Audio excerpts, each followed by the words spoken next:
Good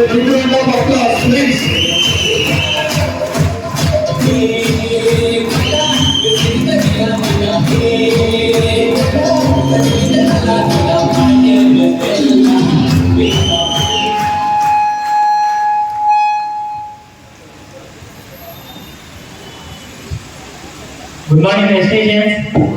Good morning, all leaders. Actually, ఈ రోజు నాకు ఇది సడన్ సర్ప్రైజ్.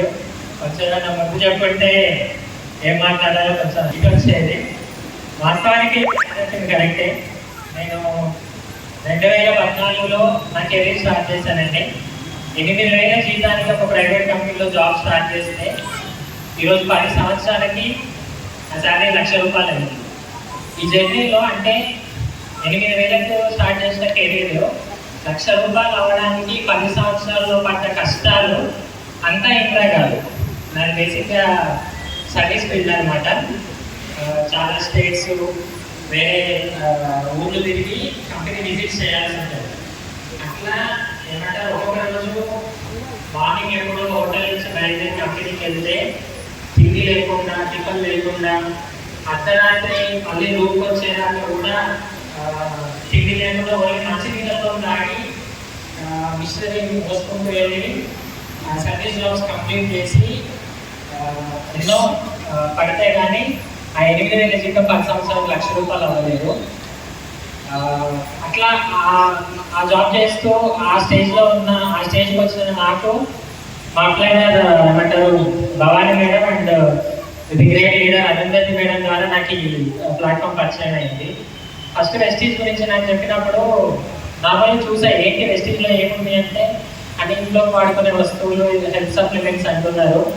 ఏం అంటారు, ఒక్కొక్క ప్రోడక్ట్ లక్షలు విలువ చేసేది కాదు, అంత పెద్ద ఇన్కమ్ ఏముంటుంది, నాకు ఆల్రెడీ ₹1,00,000 శాలరీ వస్తుంది కదా అని చెప్పి నేను మీటింగ్కి రావడానికి పెద్ద ఇంట్రెస్ట్ చూపించలేదు.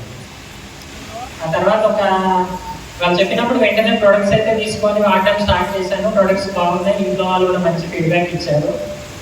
రెగ్యులర్గా నేను ఏదో ఒక సూపర్ మార్కెట్లో కొనాల్సిందే కదా, వాటి బదులు ఇక్కడ కొనుక్కుంటే ఎవరైతే నాకు పరిచయం చేశారో వాళ్ళకి కొంచెం ఏమంటారు ఎంకరేజ్ చేసినట్టుగా ఉంటుంది, క్వాలిటీ ఉన్నాయి కదా ప్రొడక్ట్స్ అని వాడడం స్టార్ట్ చేశాను. ఒక 5 నెలలు సార్ వాళ్ళు అడిగింది ఒకటే విషయం, ఒక్కరోజు మీటింగ్కి రా, వెస్టీజ్ అంటే ఏంటో తెలుసుకో, నెట్వర్క్ మార్కెట్ అంటే ఏంటో తెలుసుకో అని. దాదాపు లాస్ట్ ఇయర్ ఆగస్టు సెప్టెంబర్ నుంచి ఈ సంవత్సరం జనవరి వరకు కూడా వాళ్ళు అడిగింది ఒకటే, ఒక సెమినార్కి రా అని.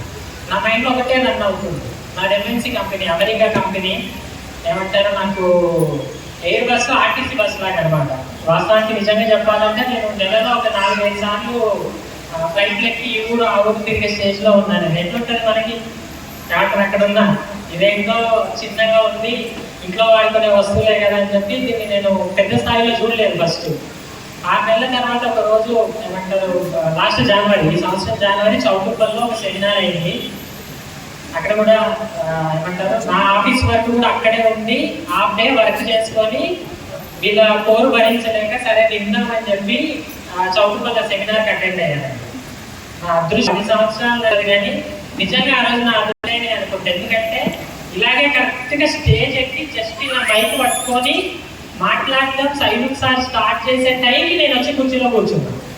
అంటే నా అదృష్టం ఏ స్థాయిలో ఆ రోజు నా రోజు స్టార్ట్ అయిందో అర్థం చేసుకోండి.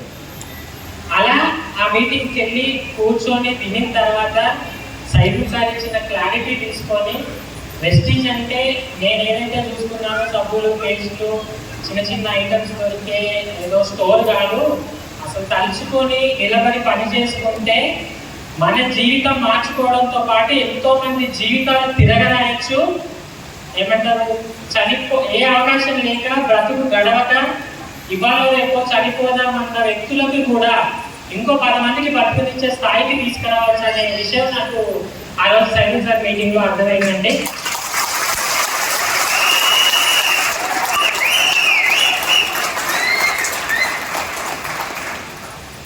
ఆ విషయం అర్థం చేసుకొని ఆ రోజు మీటింగ్ అంటున్న తర్వాత కొన్ని కీ పాయింట్స్ అంటే ఇక్కడ నిలబడి పని చేసుకుంటే నాకు అంటే నెత్తిలో ఉంది కదా, అప్పుడు అర్థం చేసుకున్నాను నేను. అంటే స్టేజ్ మీదకి వచ్చి టెస్టిమోనీస్ ఇవన్నీ విన్న తర్వాత ఒక ₹1,00,000 శాలరీకి వెళ్ళడానికి 10 సంవత్సరాల జీతం అక్కడ నేను ఖర్చు పెట్టుకోవాల్సి వచ్చింది. అంటే సాటర్డే లేవు, సండే లేవు, పర్సనల్ టైం లేదు. లిటరల్లీ చెప్తున్నాను సార్, ఇది పోవడానికి కూడా నా టైం నా చేతిలో ఉంది. అలాంటి పరిస్థితి ఉంటుంది ప్రైవేట్ కంపెనీలో. అట్లా కష్టపడుతూ ₹1,00,000 శాలరీ తెచ్చుకోవడానికి అక్కడ 10 సంవత్సరాలు పట్టింది కదా. నిజంగా ఏదైతే నా తెలివి, నా కష్టము నేను ఆ ప్రైవేట్ కంపెనీకి దారిపోస్తున్నానో అదే ఎఫర్ట్స్, అదే కష్టం కనుక నేను వెస్టీజ్లో పెడితే సంవత్సరం కాదు సార్, ఒక 6 నెలల్లో నేను ₹1,00,000 సంపాదించుకోవచ్చు. ఫుల్ టైం చేసుకోవాలి.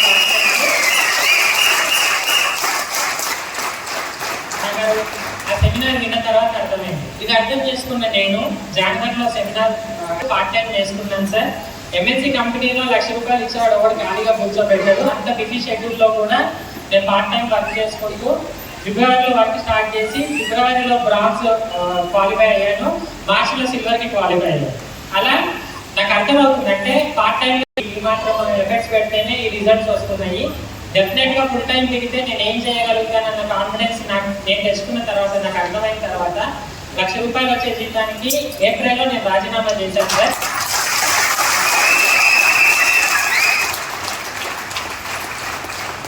మే, జూన్, జూలై ఇది లాస్ట్ మంత్. అంటే రిజైన్ చేయగానే కంపెనీలో నుంచి బయటికి రావడానికి ఉండదు.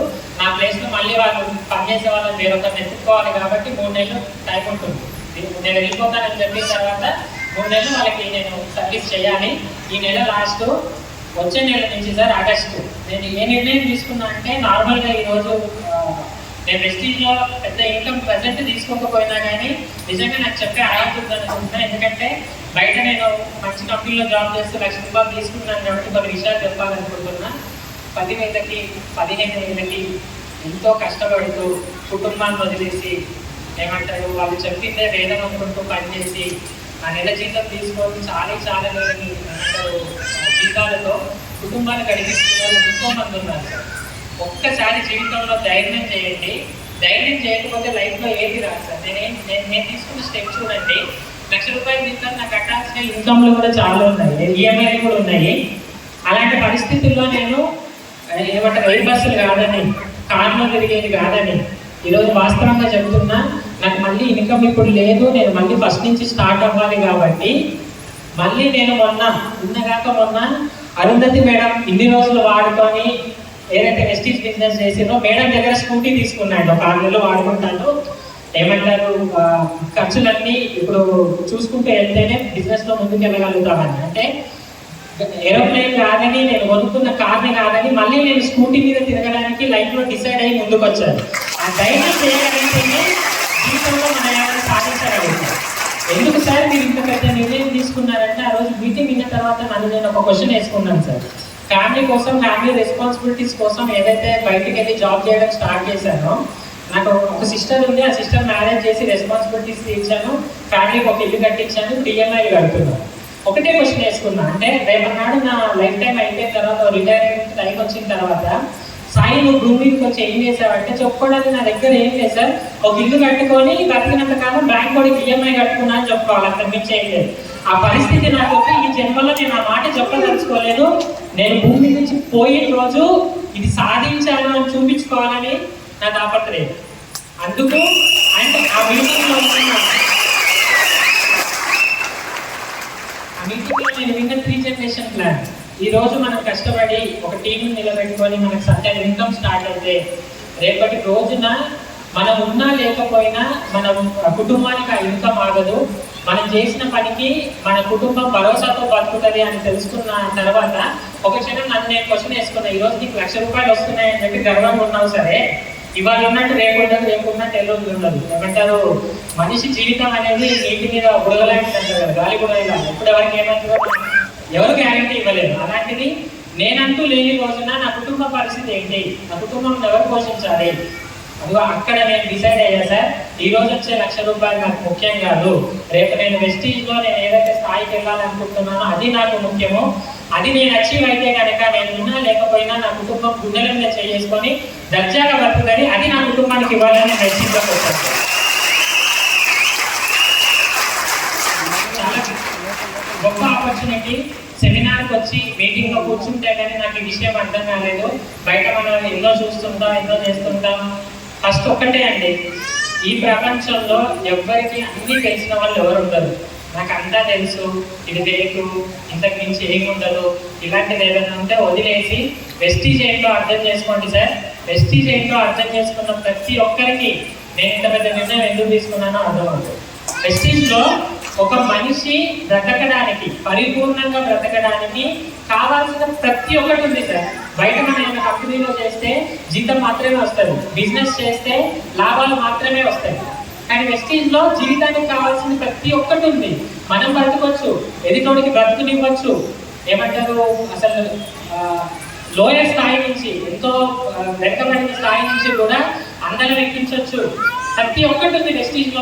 మనం తీసుకోవాలి కానీ ఇందులో లేదంటూ లేదు. అది అర్థం చేసుకున్న తర్వాత నేను వెస్టీజ్లోకి వచ్చాను.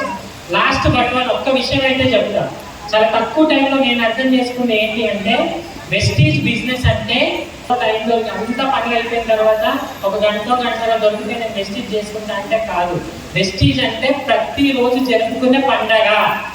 ప్రతిరోజు మీటింగ్కి రావాలి, సెమినార్లకు అటెండ్ అవ్వాలి, డిఎస్పీలు, జూమ్ మీటింగ్లు, ప్రతిరోజు పండగే సార్. వాళ్ళని మీటింగ్కి రావాలి అంటే ఫోన్ చేయాలని అంత దర్జాగా పిలుస్తున్నప్పుడు వాళ్ళ బ్రతుకు, వాళ్ళ కుటుంబం 3 తరాలు మారిపోయే బ్రతుకును మనం ఇవ్వడానికి ఫోన్ చేస్తున్నప్పుడు దర్జాగా ధైర్యంగా ఫోన్ చేయండి ఎవరైనా. మీటింగ్లో, సెమినార్లో అటెండ్ అవ్వకుండా వెస్టీజ్లో సక్సెస్ రావాలంటే మనకు రాదు సార్. ఎల్లప్పుడూ గెలుస్తున్న అప్లైనర్లతో పాటు తోడుగా వాళ్ళ చేయి పట్టుకొని నడవండి. నాకు ఏదైనా జాబ్ చేసేటప్పుడు కానీ ఏదైనా కొన్ని ఎగ్జాంపుల్స్ చెప్తూ ఏదైనా ఎక్స్ప్లెయిన్ చేయడం అలవాటు. నేను నార్మల్గా ఏదైనా స్ట్రైక్ చేస్తున్నప్పుడు నేను మొబైల్లో రీసెంట్గా ఒక స్టోరీ విన్నాను సార్. నార్మల్గా మనకి తెలుగులో న్యూమరికల్ నెంబర్స్ ఉంటాయి కదా, 1, 2, 3 ఇట్లా. ఒకరోజు ఏంటంటే 9 నెంబరు నేను పెద్దోడిని, ఏమంటారు నీకంటే నేను ఎక్కువ అని చెప్పి 8 నెంబర్లో ఒక చెంపదెబ్బ కొట్టిందంట. అలా నా పెద్దోడు నన్ను కొట్టింది కదా అని చెప్పి 8 నెంబర్ 7 కొట్టిందంట. ఇలా రివర్స్లో 8, 7, 6, 5, 4, 3, 1 అందరూ చిన్న వాళ్ళని కొట్టుకుంటూ వచ్చారు. లాస్ట్కి 0 అనే నెంబర్ వెళ్ళి ఎక్కడో దాక్కుంది. 1వ నెంబర్ 0 కోసం ఎత్తుతుంది. 0 ఏమనుకుంది, పెద్దవాళ్ళందరూ చిన్నోళ్ళని కొడుతూ వచ్చింది కదా, 1 కూడా నన్ను కొడుతుందేమో అనుకున్నాను. కానీ ఈ 1 వెళ్ళి 0 దగ్గరికి, భయపడకు, నేను నిన్ను కొట్టడానికి రాలేదు, ఎవడైతే అహంకారంతో, పొగరుతో నేను పెద్ద నెంబరు, నేను చిన్నోడిని కొట్టొచ్చు అని చెప్పి కొట్టడం 9 స్టార్ట్ చేసింది, అది నా వరకు వచ్చి ఆగింది. నేను కూడా నిన్ను కొట్టింది అనుకుని దానికి అర్థం ఉండదు. నేను 1, నువ్వు 0, నువ్వు వచ్చి నా పక్కనరా, మనం 10 నెంబర్ అవుతాము. ఎవరైతే మొదలైందో 9 నెంబర్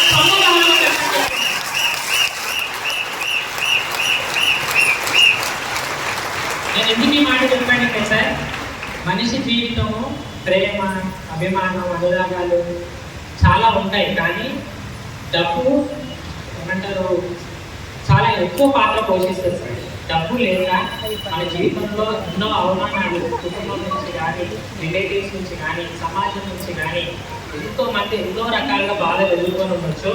ఈరోజు నేను 0 అనుకున్న ప్రతి ఒక్కరికి చెప్తున్నా, మీతో జత కలిసి మిమ్మల్ని 10 నెంబర్గా తయారు చేయడానికి కావాల్సినంత మంది అప్లైనర్లు, లీడర్లు ఉన్నారు సార్. మీరు